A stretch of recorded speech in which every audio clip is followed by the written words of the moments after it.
सुप्रभात प्यारे बच्चों। प्रीवियस वीडियो में मैंने आपको बताया था सर्वनाम के बारे में, सर्वनाम क्या होता है और सर्वनाम की परिभाषा क्या होती है। आइए एक बार फिर से बताती हूँ मैं आपको।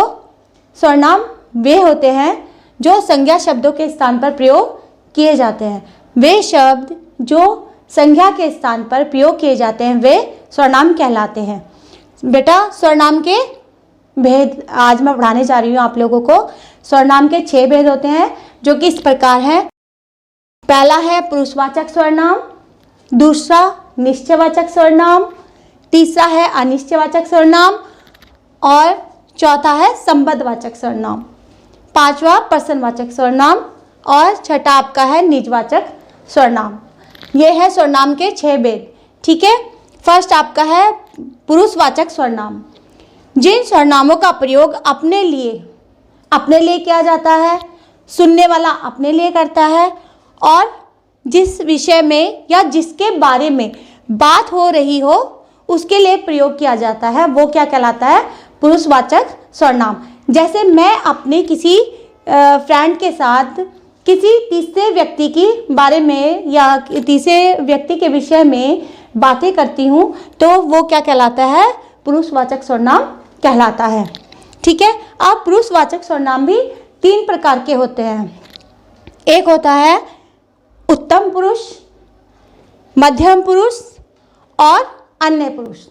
ठीक है, ये पुरुषवाचक सर्वनाम 3 प्रकार का होता है, उत्तम, मध्य और अन्य पुरुष। उत्तम पुरुष में आता है हम, मैं, मैंने, ये सब किस में आता है? उत्तम पुरुष में। जैसे कि मैंने खाना खा लिया, मैं यह काम अवश्य करूँगा। ठीक है, या हम स्कूल जाते हैं, हम साथ में खेलते हैं, ये होता है उत्तम पुरुष जिसमें मैं और मैंने का प्रयोग होता है। मध्यम पुरुष होता है आप और तुम। ठीक है, आपने खाना खा लिया, आप क्या कर रहे हैं, क्या आप अपना कार्य समय पर करते हैं, ये मध्यम पुरुष के अंतर्गत आते हैं। अन्य पुरुष वह होता है बेटा जैसे हम 2 इंसान मिलकर जब हम तीसरे व्यक्ति के बारे में, तीसरे मनुष्य के बारे में बातें कर रहे होते हैं वो अन्य पुरुष में आता है। ठीक है, तो ये है पुरुषवाचक सर्वनाम की परिभाषा और उसके भेद। अब जानेंगे हम निश्चयवाचक सर्वनाम के बारे में। अब नंबर 2 पर है हमारा निश्चयवाचक सर्वनाम। ठीक है, जिस सर्वनाम से दूर या पास की वस्तुओं का निश्चय पूर्वक बोध होता है, ठीक है, उसे निश्चयवाचक सर्वनाम कहते हैं। निश्चयवाचक यानी कि जो निश्चित हो। ठीक है, जैसे यह और वह शब्द आते हैं। जैसे यह मेरी घड़ी है, यह मेरी घड़ी है, यह निश्चित है कि यह मेरी घड़ी है। वह मेरा स्कूल है, ठीक है, यह भी निश्चित है कि वह मेरा स्कूल है। तो ये निश्चयवाचक सर्वनाम कहलाते हैं। अब नंबर 3 पे अनिश्चयवाचक सर्वनाम। अनिश्चय मतलब जो निश्चित नहीं है। ठीक है, वह सर्वनाम जिससे किसी निश्चित वस्तु या व्यक्ति का बोध नहीं होता है उसे अनिश्चयवाचक सर्वनाम कहते हैं।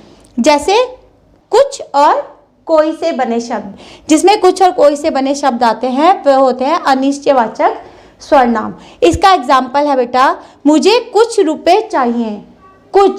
कुछ मतलब उसमें पता नहीं है कि कितने चाहिए, बस कुछ चाहिए। ठीक है, जैसे दरवाजे पर कोई है पर हमें पता नहीं है कौन है, दरवाजे पर कोई खड़ा है, तो जिसमें कोई और कुछ शब्द आते हैं वो अनिश्चित सर्वनाम में होते हैं। ठीक है, अब आपका है नंबर 4 पर संबंधवाचक सर्वनाम। संबंधवाचक सर्वनाम यानी कि एक दूसरे के साथ परस्पर संबंध स्थापित करना।